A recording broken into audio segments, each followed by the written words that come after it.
스님께 예를 올리겠습니다. 네. 합장.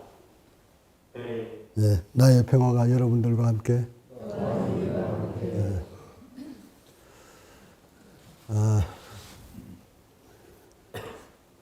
이제 어제 본문에서 말씀드린 대로 이제 깨달음이라는 말, 뭐 도, 본성, 뭐 열반 이런 말 이제 가급적 우리는 사용하지 말고 현 시대에 맞게, 과학 시대에 맞게 인간의 몸과 마음, 의식 바로 알기. 우리가 숨쉬고 살고 있는 우리의 몸, 의식을 똑바로 알아서 그 기능을 잘 알아서 병들지 않고 일찍 늙지 않고 의식 때문에 고통받지 않는 방법을 알아서 그것을 평화롭게 만들어서 살아가는 방법. 요거면 되잖아, 요거면. 그거 좀 배우는 시간으로 합시다. 우선, 바로 알기 사진 한번 띄워볼 수 있겠어요? 바로 알기, 어디 해놓은 거. 자, 바로 알기. 그냥 이렇게 대충 만들어 놨는데, 이렇게 훑어보면, 오늘 내가 해야 될 것이 단전호흡 바로 알기인데, 단전호흡이 어디 있노? 어디 있을 거야? 내 눈에는 안 보여. 여기 있네. 단전호흡 바로 알기. 몰라, 내가 하다가 지금 요가까지 갈지, 명상까지 갈지는 모르겠지만, 일단 오늘은 단전호흡 바로 알기에 대해서, 단전호흡에 대해서 한번 심도 있게 설명을 드릴 테니까, 이게 이 단전호흡이 모든 수행의 핵심이에요. 어떤 수행을 하든 이 호흡은 빼놓을 수가 없어요.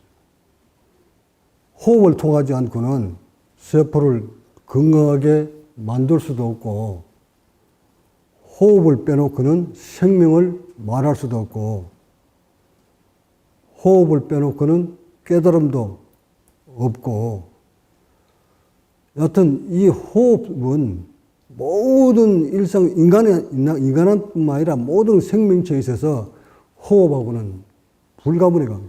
뛸래야 뛸 수가 없어요. 그래서 이 단전호흡에 대해서 집중적으로 한번 파헤쳐 보도록 합시다.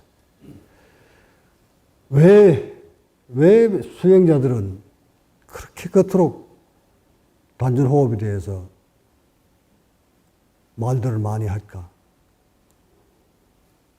얼마나 중요했으면 석가모니도 조차 아들 나홀라한테 호흡 챙기라고 했을까? 호흡이란 결국 이 호흡으로 들어가기 전에 이런 하나의 성인까지도 왜 호흡을 가지고 도를 얻을 수 있다, 호흡을 해야만이 평화를 갈 수 있다, 호흡을 해야만이 큰 것을 얻을 수 있다 하고 얘기를 했을까? 호흡이 무엇이길래? 이 호흡을 알기 전에 우리는 호흡 속에 무엇이 들어있나를 먼저 보는 것이 순서일 거예요. 호흡이란 호, 흡, 날숨을 호, 들숨을 흡, 호, 흡, 호, 흡인데, 이렇게 공기 중에, 지금이니까 우리는 과학이니까 공기 중에 산소가 몇 프로 들어있다고 지금 얘기를 하죠, 그죠? 근데 뭐 몇천 년 전에는, 몇백 년 전에는 이 속에 뭐가 들어있는지 어찌 알았겠노? 그러니까 그 뭐 옛사람들 얘기할까 하자. 우리는 지금 현 시대에 사니까, 과학 시대에 사니까, 공기 중에 질소가 대부분이고, 나머지 약 21%가 산소입니다. 나머지 기타 이산화탄소가 0.3% 정도 된다고 하는데, 여하튼 생명하고 직결된 것은 산소니까. 그 공기 중에 21%의 산소를 체내로 넣어줘야만이 세포가 살도록 되어 있어요. 그럼 우리는 단순히 이 산소를 놔줘야만 산다, 이렇게 알 것이 아니라, 최소한 수행을 하고자 하는 수행자라면, 이 산소가 들어가서 어떤 통로를 거쳐서 어떻게 세포한테 전달되는 것까지는 여러분이 알고 있어야 돼요. 일반 수행자 아니라면, 비수행자라면 그냥 숨 쉬는데 지가 알아서 쉬겠지, 이렇게 살다 이렇게 죽으면 돼. 하지만 적어도 뭔가를 남들보다 오래 살고 싶고, 남들보다 병 없이 살고 싶고, 또는 인간이라서 뭔가를 알고자 한다면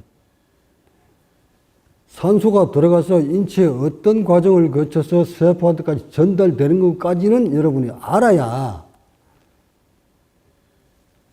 정확하게 양질의 산소를 세포까지 깊숙이 갖다 줄 수 있지 않느냐는 얘기예요. 자, 그러려면 우선 산소가, 우리는 왜 산소를 먹어야만 살 수 있을까? 사람뿐만 아니라 이 초본 식물까지, 이런 풀벌레까지 모두 산소 없이는 살 수가 없다는 것은 과학자라면 다 알고 있는 사실, 여러분들도 알고 있어요. 그런데 과거에 몇천 년 전에는, 내가 몇천 년 전에 살아있지는 않았지만 추적을 해볼 수가 있어요. 역사를 이렇게 기록을 보면. 몇천 년 전에는 인간의 수명이 그저 500살, 600살, 7, 800살까지도 인간 수명이 살았다는 거예요. 노아의 방주 이전까지만 해도. 이 많은 그 역사의 기록에 나와 추적해 보면, 우리 동양 쪽으로 봐도 뭐 동방사기 같은 사람들, 이런 사람들 보면 60갑자를 사는 사람들, 이런 역사적 이건 소설 같은 얘기들이 동양에도 많이 있고, 서양 쪽으로 가도 600살, 700살, 800살 먹은 사람들이 수두룩 합니다. 근데 왜 그 당시에는 그렇게 수명이 길었을까? 그리고 오늘날은 왜 이렇게 수명이 짧았다가 다시 길어지는 걸까? 이것을 추적해 보면 산소하고 밀접한 관계가 있어요. 산소의 포화도가 얼마큼 높으냐에 따라서 생명이 길어집니다. 산소 포화도가 떨어지면 생명줄도 짧아집니다. 자, 그것은 이 도표에서도 그대로 드러납니다. 이 과학자들이 밝혀놓은 도표도 그대로 그것을 증명을 합니다. 볼까? 이 산소 포화도. 이 산소 포화, 그러니까 나는 여러분한테 이 산소 포화도는 물론 중요하지만, 이게 직접적인 거지만, 이것보다 더 중요한 것은 이 산소 포화도, 이게 포화도지, 산소 포화도보다 더 중요한 것은 산소의 분압입니다. 이 산소 분압이 수천 년 전에 산소 포화도가 30%, 공기 중에 질소보다 산소가 한 30%, 35% 있을 때는 이 분압이 크게 중요하지 않았어요. 근데 오늘날 20.98%, 21%대에는 이 산소 분압이 굉장히 중요해요. 다시 말해, 3,000년 전에 노아의 방주 이전에 수명이 600살, 700살 될 때 시절에는 공기 중에 산소의 농도가 30% 이상 되지 않았겠나 하는 게 내 추정이에요. 그것은 이 세포의 수명이 산소하고 직결되어 있기 때문에 그래요. 그래서 이것을 우선 모든 생명체들은 산소 농도에 따라서 수명이 달라진다는 것을 여러분 염두에 두라는 거예요.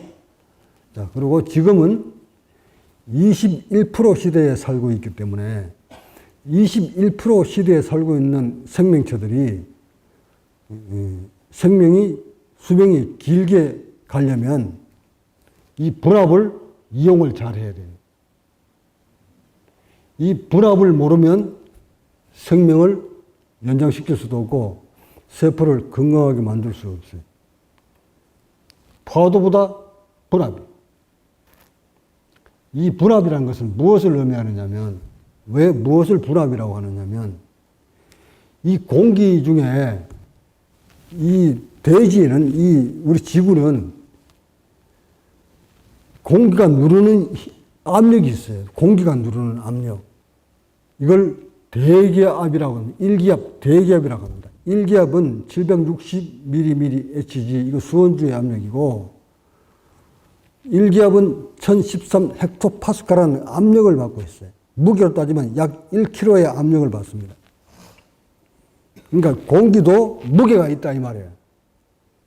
그래서 이 760mm Hg 속에 산소만 똑 떼가지고 무게를 달아보니까,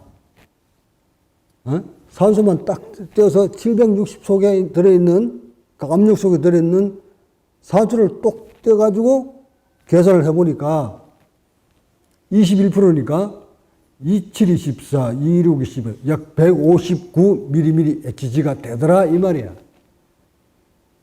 그러니까 결국 이 속에 들어갈 때는 760 속에 산소가 159mm Hg가 들어간다 이렇게 보시면 되는 거지.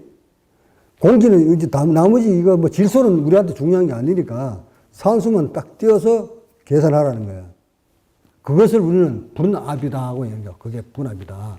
부분적인 압력이다. 이 안에 압력 받고 있는 게 760 압력을 받고 있는데 그것을 산소가 받고 있는 톡 띄어서 계산해 보니까 159의 압력을 받고 있더라 이 말이야. 압력에 따라서 이 부피는 커졌다 적었다 달라지니까 이 압력이 굉장히 중요한 거야.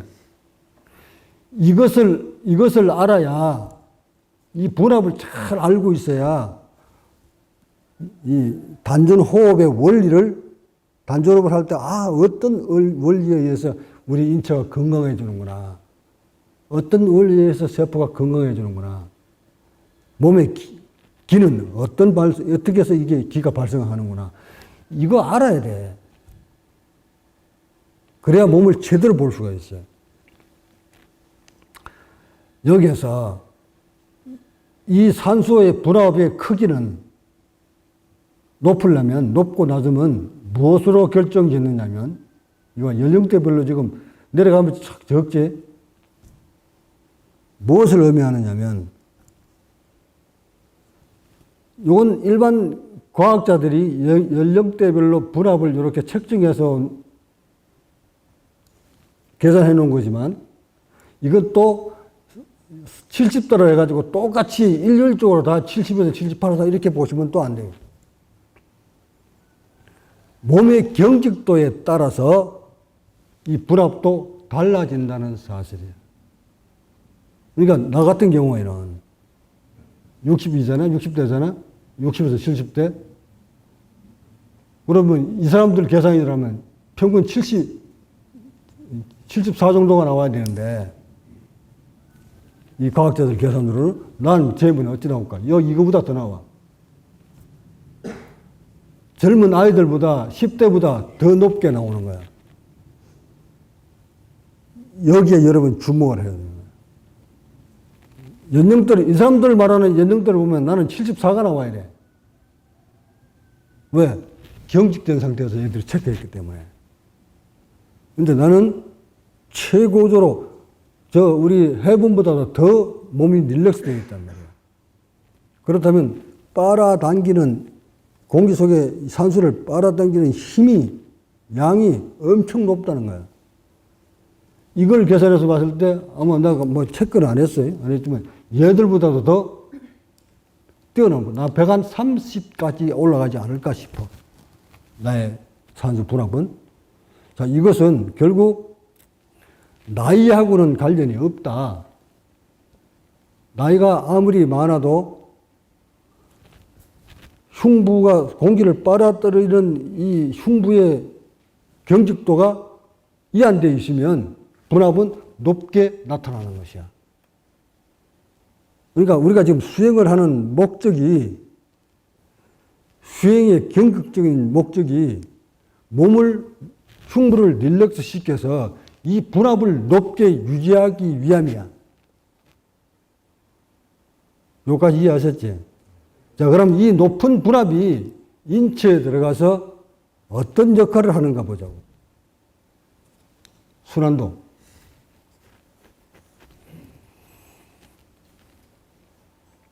이제 요쯤 되니까 이제 장비들이 좋지. 차근차근 이제 준비돼가지고 나오잖아. 자, 여기를 보면 대기 중에 산소 여기 얼마 나와 있어요? 158로 나와 있지. 이산화탄소가 0.3mmHg. 아까 조금 전에 760mmHg 속에 산소가 가지고 있는 분압이 159쯤 된다고 내가 얘기를 했지. 그대로 계산해 보니까 158mmHg다. 자, 요것이 이제 공기는 질소로 생각하지 말고 산소만 딱 생각하는 거예요. 이 산소가 이 공기 중에 158이 폐로 들어가서 심장으로 갔을 때 그대로 158이 들어가야 되는 거 아닌가? 자, 이제 여기서 여러분이 눈을 떠야 된다. 이 동영상을 보고 있는 모든 수행자뿐만 아니라 일반인들조차 아마 단전호흡을 하고자 하는 분들, 무슨 성문호흡을 하고자 하는 분들, 요가에서 하는 호흡 하시는 분들, 각종 수행을 하면서 명상하면서 호흡하시는 분들, 아니면 아무 수행도 하지 않지만 숨 쉬고 있는 여러분들 모두 귀담아 들어야 됩니다. 오래 살고 싶거든. 병 없이 살고 싶거든. 여기 주목해야 됩니다. 자, 원리로 얘기한다면 공기 중에 158의 산소 분압이 폐로 꽈를 거쳐서 심장으로, 폐로 거쳐서 심장으로 딱 들어갔을 때 그대로 158이 돼야 되는 게 아닌가? 근데 여기서 보면 차이가 나지. 자, 158을 집어넣었는데 폐꽈리를 딱 거치니까 얼마가 나왔어요?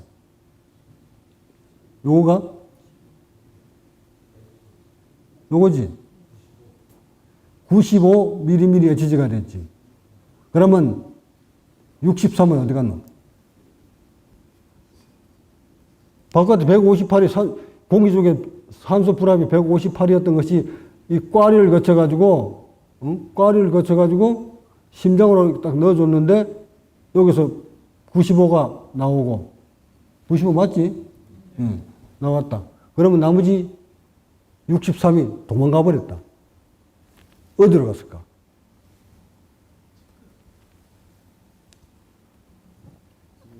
이 꽈리를 거쳐서 여기까지 오니까 와서 봐요. 여기까지 와서 동맥혈이 세포한테 갖다 줄 때 산소 불암 그대로 95 그대로 변함이 없지. 변함이 없는데 잘 봐봐요. 잘. 요거부터 봐봐. 여기서 들어갈 때는 이산화탄소가 0.3mmHg였지. 0.3밖에 안 되던 이산화탄소가 세포한테 갖다 주기 직전에 얼마 올라갔어? 왜 올라갔어? 바깥에서는 0.3밖에 없었던 이산화탄소인데 갑자기 심장을 걸쳐 나오니까 이렇게 올라갔다. 이것도 어떻게 보면 정확한 수치가 아니야. 158 들어가서 이게 95 됐다면 나머지 얼마야? 63이 이산화탄소를 밖에 있어야 되는데 이 숫자도 좀 오차가 생기지. 결국 53이 도망갔다. 산소는. 산소가 도망가고 95 들어있는 산소를 세포한테 갖다 주고 나오니까 세포한테 갖다 주고 이산화탄소를 안고 돌아서 나오는 정맥혈을 딱 보니까 산소가 얼마나 줄어들었어요?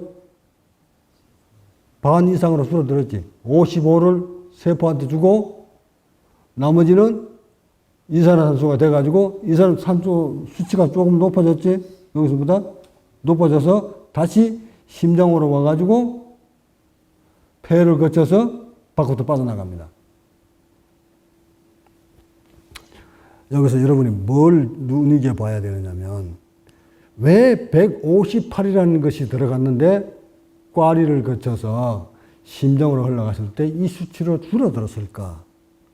이것이 사람마다, 이것도 사람마다 각각 수치가 다 다릅니다. 어떻게 다르냐면 분당 호흡을 12회 하는 사람과 분당 호흡을 10회 하는 사람과 분당 호흡을 5회 하는 사람과 각각 이 수치가 다릅니다. 분당 호흡 수가 적을수록 분압의 수치는 높아집니다. 호흡이 얕을수록 이런 호흡을 하게 되면 이 분압은 점점 낮아집니다.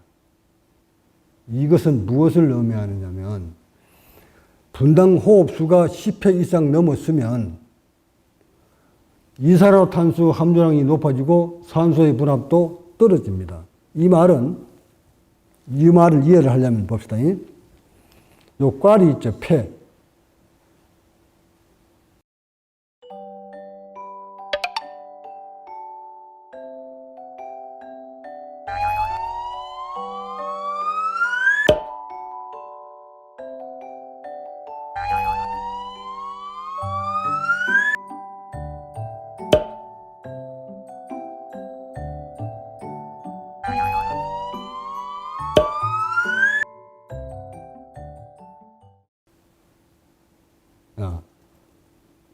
자, 긴 숨,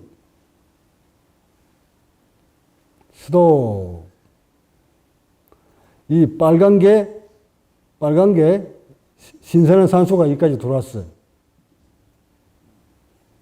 여기서 이제 날숨 나가.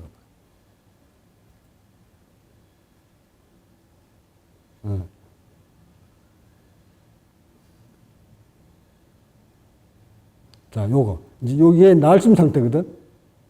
날숨하고 그 다음에 덜숨을 하기 직전인데, 자, 요 속에, 요 꽈리 속에, 이 폐꽈리 속에 들어있는 것이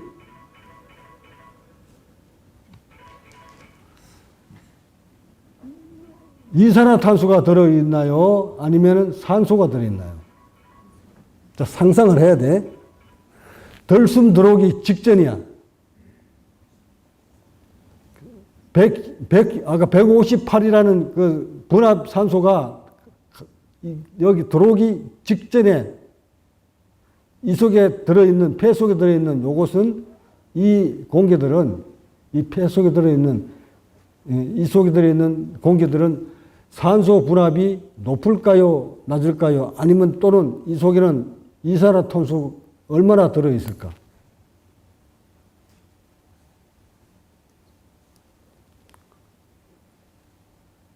산소가 들어있을까요? 이산화탄소가 들어있을까? 에? 이산화탄소지. 이산화탄소 맞지? 왜? 날숨하고 덜숨 기다리는 직전이기 때문에 이 속에 들어있는 거는 이산화탄소가 약 50% 가까이 들어있다는 얘기예요. 이해 가셨지? 자, 그럼 여기서 미리 해볼까? 덜숨. 요거, 다시 요거. 여기 들어와 봐. 야, 대개 158에 들어옵니다. 아까 여기 하얀 거 어디로 갔어요?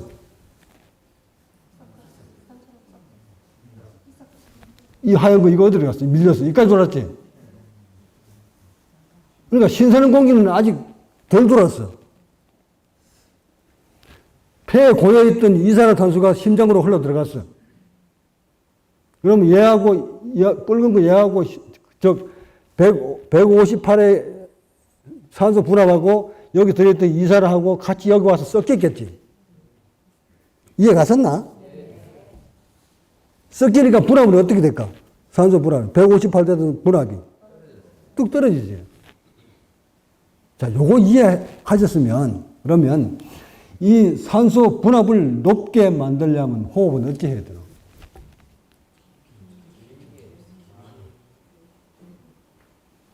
길게 쭉 들어가야 되겠지. 이 호흡을 자주 한다 이 말은 요 속에 들어있는 이산화탄소를 자주 마신다 이 말 아닌가? 한 번 마실 때 많은 약이 쭉 들어오면 산소 분압이 높게 유지하지만 호흡을 자주 하게 되면 여기 있는 이산화탄소를 자주 마셔가지고 여기 희석될 때 산소 분압이 떨어지고 이산화탄소 함유량이 높아지는 거 아닌가? 이제 이거 알았으면 공부 다 한 거야. 다 아셨지, 이제? 그러면 호흡은 천천히 깊게 해야 된다. 천천히 깊게 하고 싶은데, 굳은 몸뚱아리 가지고 천천히 깊게 되더나?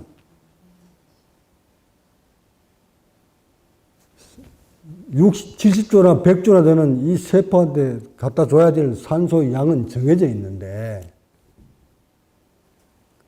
몸은 굳은 채 천천히 당겨봐라. 1분만 한번 당겨봐. 그거 되는가? 세포들이 죽겠다고 난리를 지르지. 그러니까, 아이, 못하겠네. 또 이렇게 하는 거잖아. 그러니까 필연적으로 호흡이, 분당 호흡 수가 늘어날 수밖에 없어. 몸이 경직되면 경직될수록 호흡의 수가 늘어나는 거야. 호흡의 수가 늘어나면 늘어날수록 산소의 분압은 떨어지는 거야.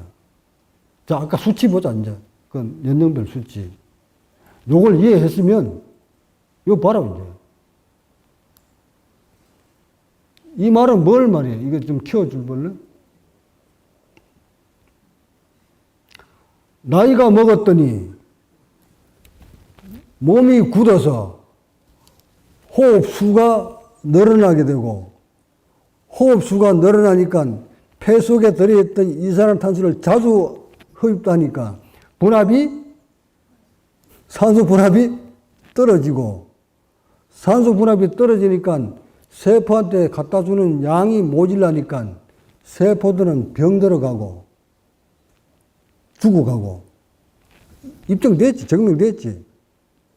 그러려면 이 생명을 유지하기 위해서는 산소의 분압을 높여줘야 되는데 산소 분압을 높여주기 위해서는 분당 호흡수를 6회 정도로 맞춰줘야 되는데 길게 깊게 해줘야 되는데 호흡을 깊게 해주려니까 몸뚱아리가 굳어서 안 된다.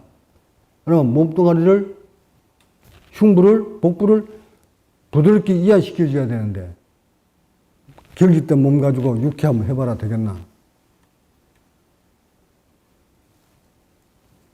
이제 호흡을 완전히 이제 회부를 하자니. 자, 그 다음 봅시다. 단전호흡의 원리. 도대체 무엇을 단전호흡이라고 하나? 몸뚱어리 한번 볼까요? 몸뚱어리. 단전호흡이란 도대체 무엇인가?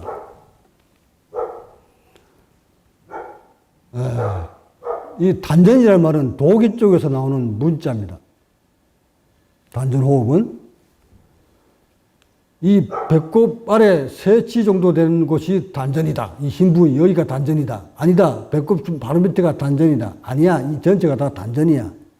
서로 지 말이 다 맞다. 그거 한 주장을 하는 거야. 어쨌든 단전은 여기에 있다. 근데 왜 여기를 이곳 가지고 숨을 쉬는 것을 단전호흡이라고 할까? 자, 여러분한테 내가 질문을 던진다. 이 부분이 행경막인데 공기가 들어왔다 나갔다는 부위는 어디입니까? 행경막 아래쪽에서 숨이 들어왔다 나갑니까? 행경막 위쪽에서 숨이 들어왔다 나갑니까? 그러면 여기서 이걸 왜 호흡이라고 하노? 공기는 여기 들어왔다가 이리 폐로 왔다가 한경마 위쪽에서 왔다가 나가버리는데 이 아래하고는 딱 막혀서 전혀 공기가 들어오지 않는데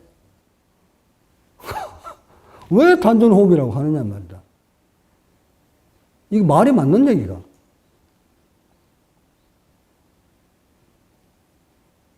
뭔가 번쩍 뜨이는 게 있습니까? 자, 단전호흡 하시는 여러분들. 아니, 각종 수행을 하면서 호흡하시는 분들. 보자. 그래, 단전호흡 잘한다.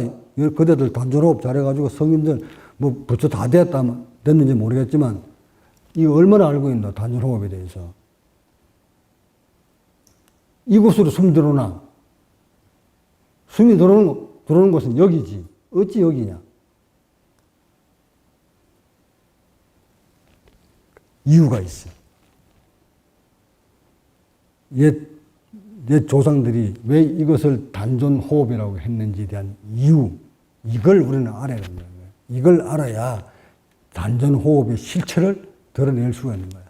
자, 그대들이 말하는 이쪽에 단전 속에 들어가면 장기, 이 안에 단전이라는 장기가 있나?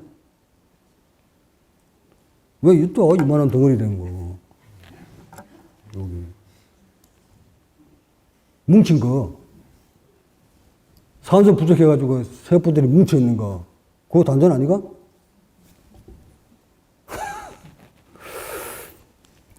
이 속에 들어가면 아무것도 없어.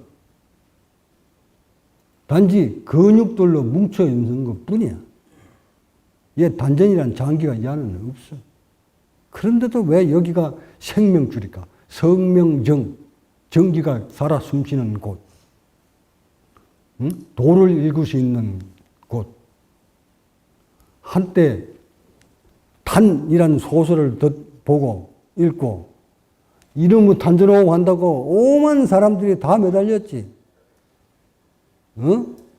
태능 있는 태능 선수촌에 단전호흡을 투입시켜서 그 많은 선수들 단전호흡 시켰잖아. 엄청난 기록이 나올 줄 알고. 근데 결과는 실패. 왜? 원리를 모르거든. 자, 여기는 단전이란 장기는 아무것도 없다. 그런데 이 사람들은, 우리 조상들은 이거를 단전호흡이라고 왜 자꾸 얘기를 했을까? 자, 봅시다. 이거 복구시켜 놔주세요. 이쪽 복부에는 직접적으로 공기가 들어오고 나오고는 하질 않습니다. 하지만 이쪽 흉부가 공기를, 바깥에 있는 공기를 이 폐 쪽으로 빨아들이려면 이 흉부가 호흡의 원리는 바깥에 있는 압력보다 이 뼛속에 들어있는 압력이, 흉부의 압력이 낮게 만들었을 때 물리적인 방법으로 이 압력은, 모든 압력은 높은 곳에서 낮은 쪽으로 흐르게끔 되어 있고, 물체는 찬 곳이 뜨신 쪽으로 흘러가게 되어 있어요. 모든 물체는 압력을 받는 기체든 물이든 압력이 높은 곳에서 낮은 쪽으로 흐르게끔 되어 있어요.